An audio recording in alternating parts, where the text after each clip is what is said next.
Okay, I'm doing a therapy session with my therapist. Today is the 22nd of April. I'm here.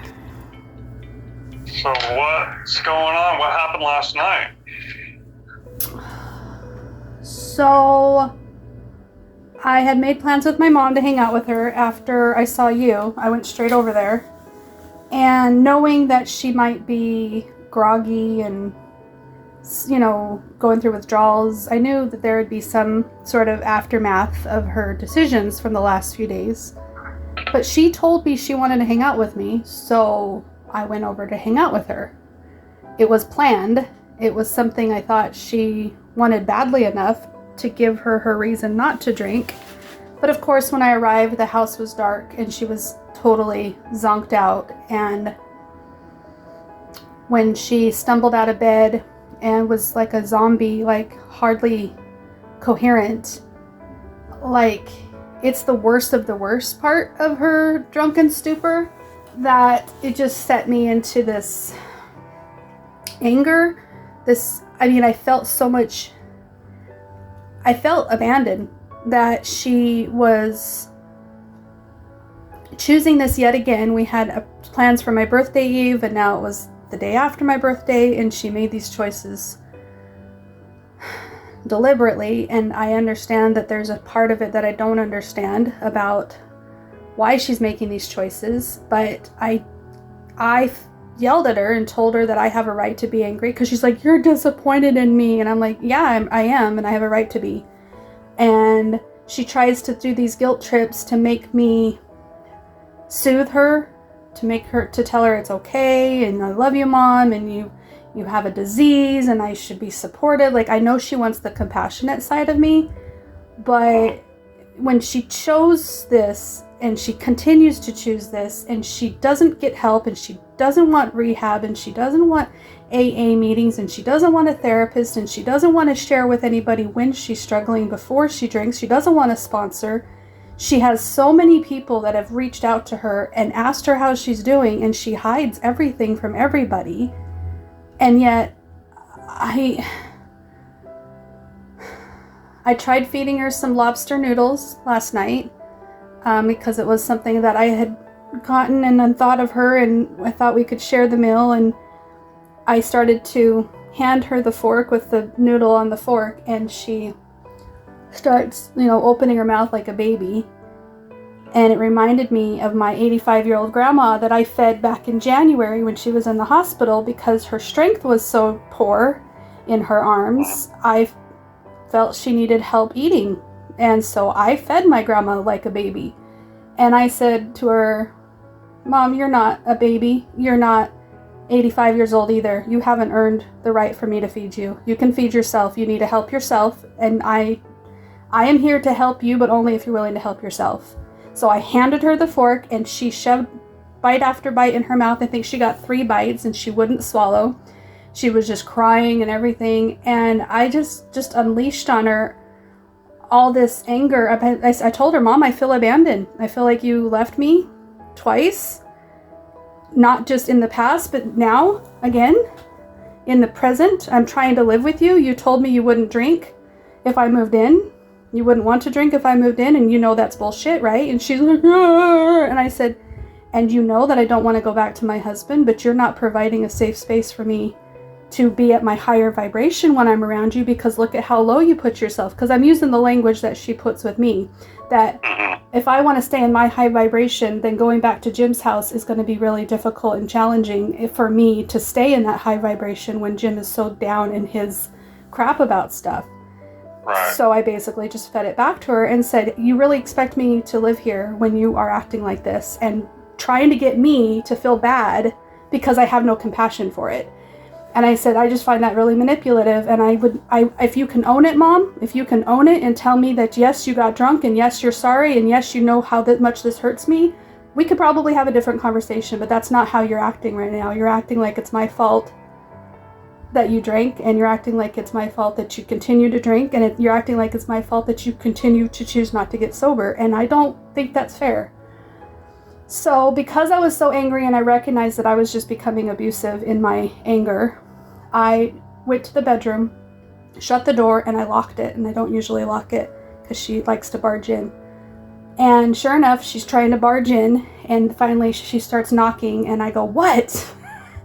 And she's like, "I want to talk to you." And I go, "You do not want to talk to me right now. Talk to me when you're sober." And she tried again a few minutes later, and I said the same thing. And then I was just shaking and angry, and then my computer wasn't working, which was the whole reason why I go over to my mom's house. I could hear her wrestling out there and moaning and crying, and I had to tune her out because I needed to take care of myself. But when my computer wasn't working, I called Jim and I asked him to come take my computer to his house so he could work on it. And I started cleaning up all the clothes and stuff like that. So basically right now it looks like I've moved out of that room halfway. And so I know she's gonna be real sorry when she sobers up and recognizes what she's done. I believe her actions should have consequences. I believe this might be her rock bottom. I am so tired of it that I don't think I should have to enable it or make her feel better or soothe her through this, you know? Yeah, I agree. So a couple things that I would say is, that's definitely a big trigger for you for the abandonment from the past, right? Because it sounds like from what you're telling me that it's playing out again and again. Yeah. Right. So it is a reminder for you of when she left. Because it doesn't have to be her leaving, but she's not available to you. Right. Just like she wasn't available to you when you were little. Right. Right. And she would leave too. Like she left us on Easter weekend to go run off with the guy in Arizona. Or leaving, but leaving physically or leaving because she's drunk and she's not available is really the same thing. Right. It's a form of neglect that's just really triggering. Yeah, she's not there. Right. You know, I don't know if I told you, but we were at Disneyland. I was like 13, 14 with my siblings, and she left us at Disneyland until after they closed, and we were waiting outside on a park bench with a security officer, not knowing how to get a hold of our mom, who we were visiting for the summer. And I was just waiting, like wondering, when is mom going to show up? When is mom going to choose to show up? And she wasn't even drinking at that time. Yeah. It's become this repetitive thing that happens where I've talked to my sisters about it plenty, and they've grew up with it directly, where I think I had this facade in my mind of who my mom was. And they basically said that I try not to look at mom like our mom because it does bring me disappointment. I look at her as just a person struggling with alcoholism, and that helps them have more compassion to her as a person. I mean, so one thing with abandonment that a lot of people struggle with, because it does change the way we think and it changes the way we see things. It changes just like all trauma, right? It changes the way we see everything, right? Including ourselves and the person who. And the people who we want to show up for us in our life, we have these triggers that they won't. Yeah. But the thing that gets confusing with abandonment is we start to believe things kind of matter of factly, like not no gray but black and white, right? I guess, yeah. I think sometimes we assume that they are not there for me, they're not available to me, they left me because of me. There's always, the human condition always usually brings it back to, if I did this, maybe she wouldn't have left. I think I've grown beyond that. I definitely don't take it to that personal extent anymore. And I don't even know if I ever did as a kid. I'm thinking my dad was really good at making sure we kept the blame on mom and making sure that we recognize that mom's making her choices, and that sucks that she's not the mom that she should be. But That doesn't mean that it was my fault or that I had anything to do with that. And so I think what I'm struggling with is that if I'm the type of person that wants to love without conditions, and I'm the type of person that wants to love without expectations of you should be doing this and I should be doing that, like I want to just show up as my best self, and I would hope that somebody would want to show up as their best self. There's got to be a point where I draw the hard boundaries, where I say, okay, you've showed me time and time again that you can't show up for me, that you can't be there when you say you're going to be there, that you're not consistent, you're not reliable, you're not safe for me to be around. So I need to draw some hard boundaries for me because I'm important too. And so I don't think that I'm taking it personally to the level where I think I'm worthless. I actually think quite the opposite. I think I'm valued. I feel more worthy and more valued than I've ever felt before, enough to say, Mom, I love you, but not like this, and you're choosing this, and I cannot choose to have a relationship with you as long as you continue to choose this. Right, and you can have compassion and boundaries at the same time. Right. Like I understand it, and I know you're struggling, but I don't have to put up with it. Right. I don't have to allow it to affect me, my life, and I'm sure it affects your kids' lives too. Yeah, my poor kids are listening to things and experiencing their own grandma in their own way, and they're disappointed and they don't think very highly of her. And from my perspective, you have a right to be angry, you have a right to feel abandoned, you have a right to stand up for yourself, put some boundaries down. You have a right to feel how you feel, but my only thing is don't allow yourself to personalize it. Right. Like the idea of, she made a commitment to me and she broke that commitment, so I must not be that important. No. That type of thinking. Yeah. Because if she did it, it affected. No, I don't see it that way. I think I'm struggling more with the guilt feelings that I should be more compassionate, understanding. People tell me, well, Crystal, you have to remember alcoholics are like this. And I'm like, that doesn't give them a pass. No, it doesn't. You're right. I'm not going to say that. It helps. So understanding it and having a little bit of insight into alcoholism helps, but what it really helps with is, I understand, the struggle. I understand why people who struggle with alcohol do the things they do. You can understand all that, and that helps you not to personalize it, but at the same time, you don't have to allow it to. Right. What she's doing is not, okay, her actions are not triggering me to feel like I'm not taking it personal in the sense that I'm to blame, or that it's my fault or something. I feel that the codependency in me, though, feels responsible for making her better. And so it's triggering me to go against what I've been learning. So it's like... You just have to keep telling yourself that we cannot fix people.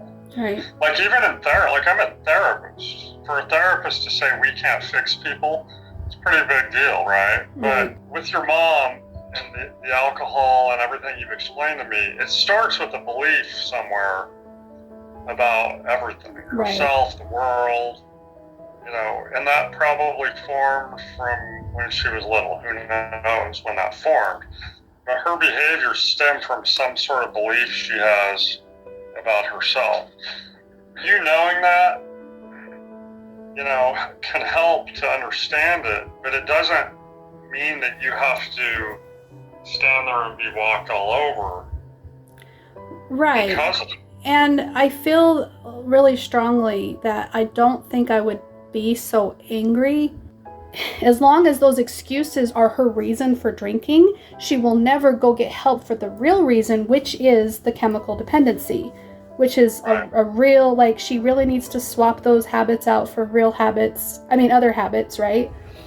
Right. And I think that my sister, who used to live with her, gave her more love and more attention when she was drinking because she's a nurse and she could detach and depersonalize and talk to mom like she was a child.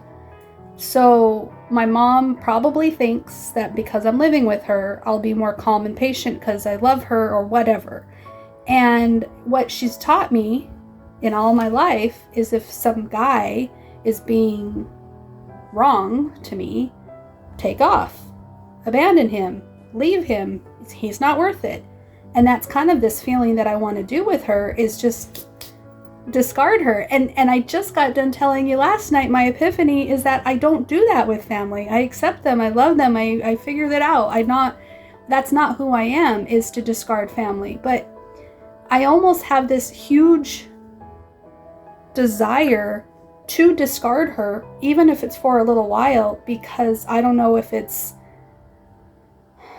anger and I feel like I'm deserved that, or if it's my higher power saying this is part of her rock bottom. You need to stay in this anger, Crystal.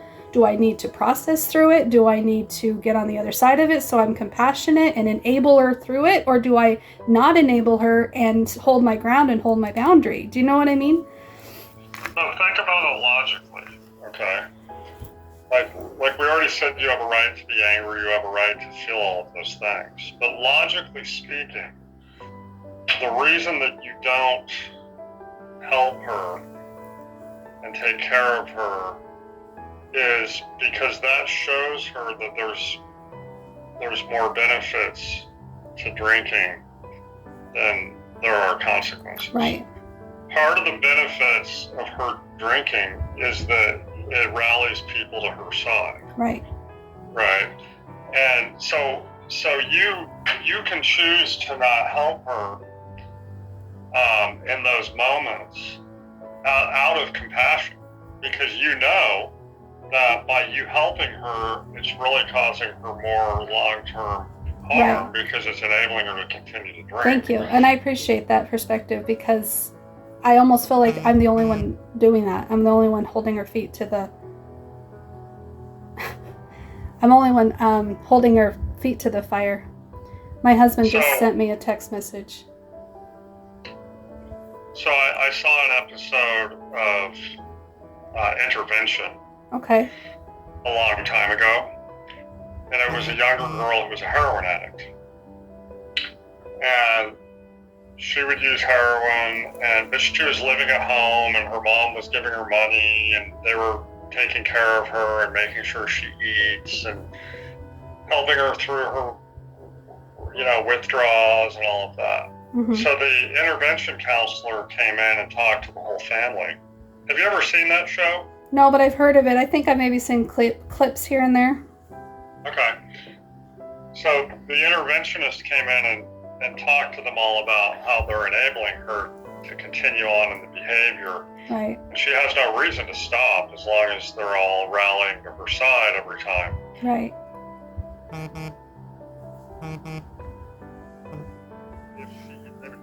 To her, and if she continued to use, they would not continue to allow it to affect their lives, make her move out, stop giving her money, stop leaving food for her. And everyone agreed.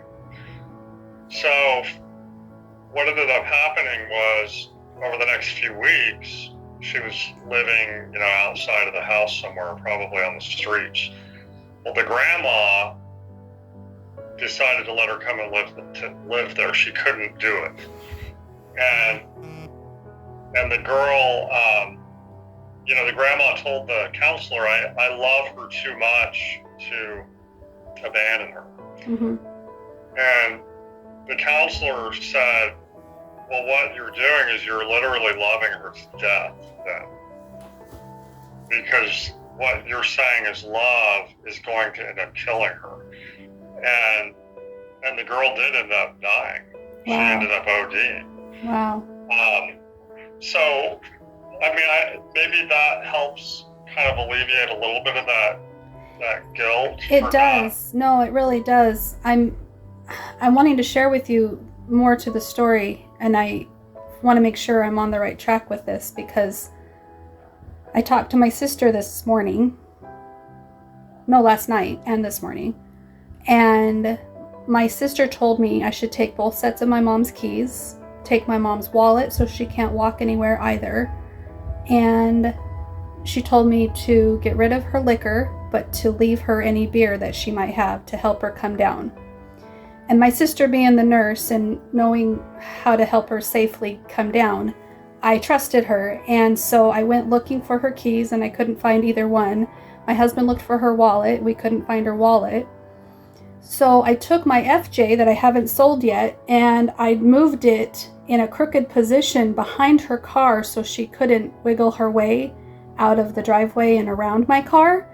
But I basically blocked her in, and I put my for sale signs up there so it kind of looks like that's the reason. Plus there's a tree that's kind of in the way. So it just became this overwhelming understanding that I can't stop her from drinking and I can't prevent her from wanting more. But I went out and I bought her seltzer, hard seltzer, because she didn't have any beer. My husband dumped out most of her liquor except just a little bit, and he even caught her drinking it before he left. And he talked to her and he was there for her, and he says, "Mary, I told you, you could have called me before. We'll come and take a couple shots together and we'll drink responsibly. We'll do it with laughing and crying together. You don't have to drink alone. Let's work on you getting out of your binging drinking, and let's work on a healthier, responsible way of drinking if you can't cut cold turkey," which I thought was a healthier way of approaching it than what my mom does.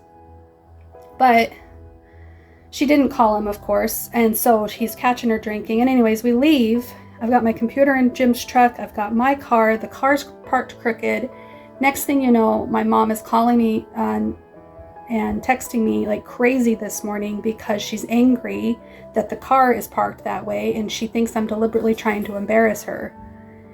And I couldn't tell if she was just angry that she couldn't leave and go get more alcohol, or if she really was in her head about how much the neighbors are judging her, and she thinks the neighbors think she's drunk and that her children are trapping her in her house. I don't know why she was so obsessed about it.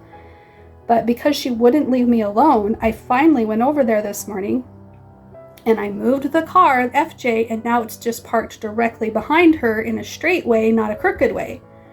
And I think she saw me doing it because I immediately got a text message from her, and she's like, "Are you kidding me, Crystal? You can put it underneath the carport.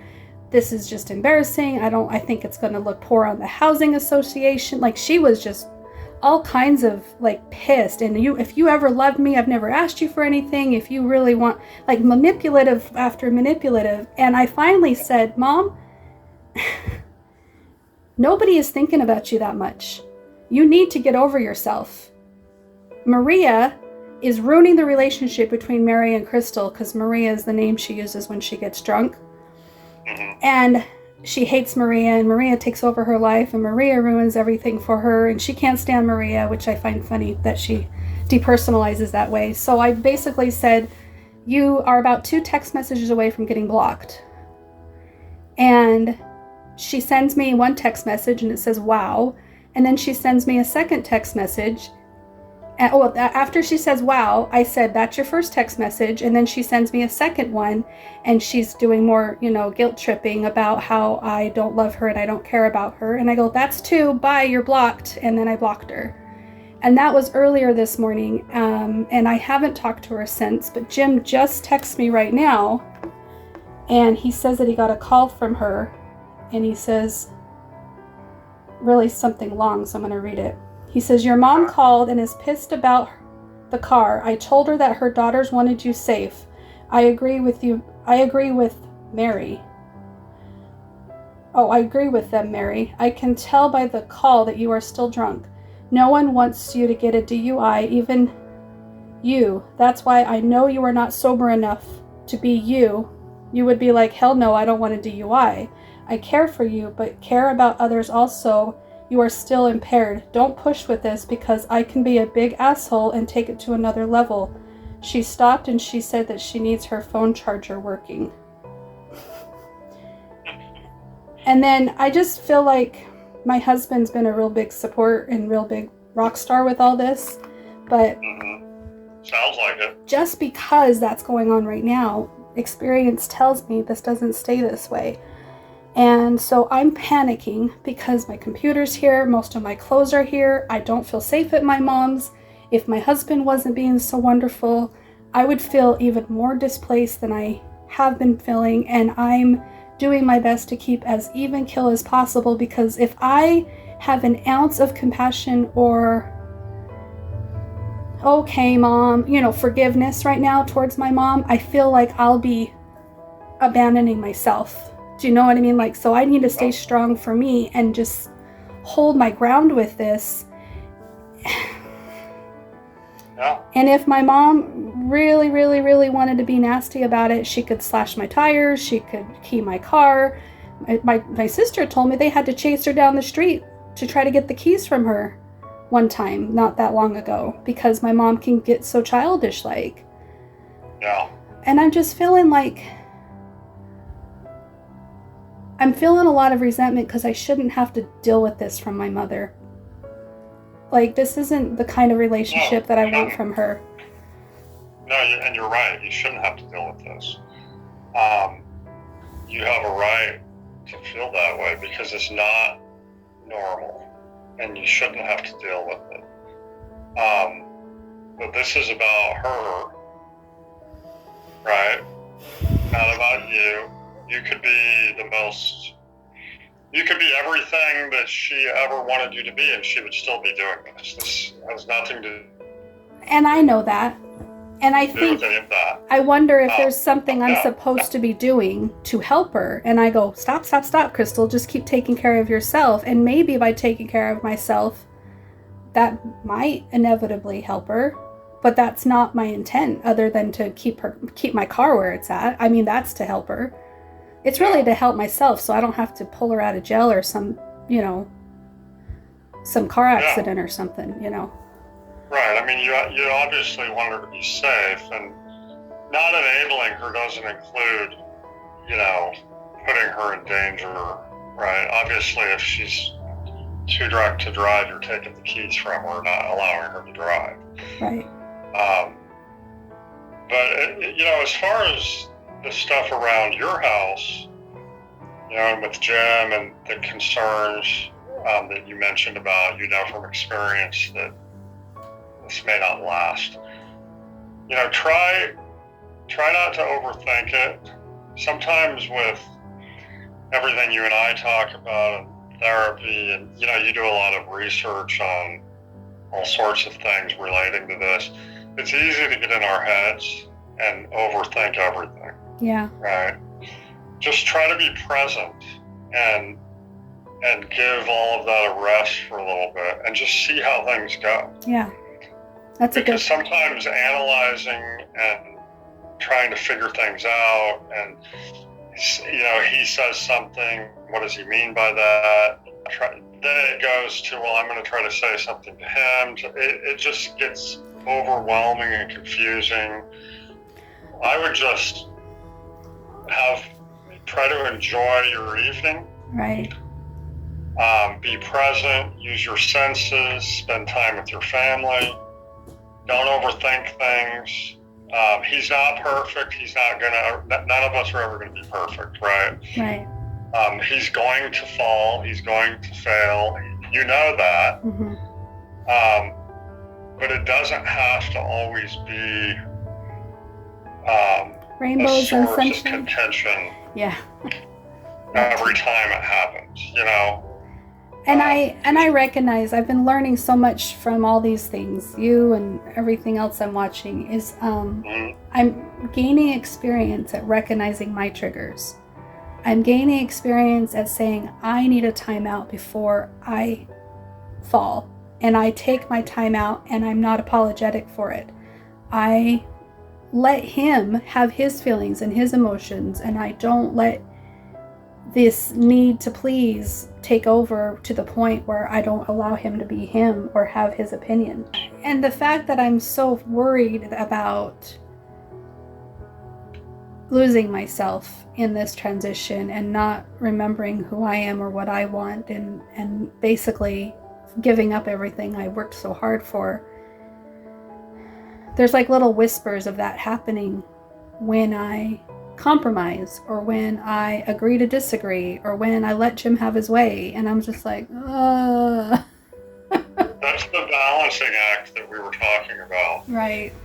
And that comes, from PTSD. You're hypervigilant. Right? Like everything is a potential threat, everything is a potential, manipulation or whatever. But just relaxing and being there and being present, trying not to overthink every little thing. Right. I think is going to be better for you. All right. Well, so next week, one of the like Monday, Tuesday, or Wednesday. Yeah, we can do Monday or Wednesday for that, as I go to the 12-step group on Tuesdays. Okay. So let's do... Which is a lifesaver, by the way. We have so many people tell us in the group that their therapist recommended it. Oh, yeah. I definitely think that it's an amazing group. Okay, so I have you down for that Wednesday. Cool. The 6th. Okay. Thank you. You got it. It's good to see you. Yeah, good to see you too. I'll see you Wednesday. Okay. All right. Talk to you then. All right. Bye. Bye. Thanks. Mm-hmm. And that's all she wrote. Bye. I'm tired. I gotta go pee.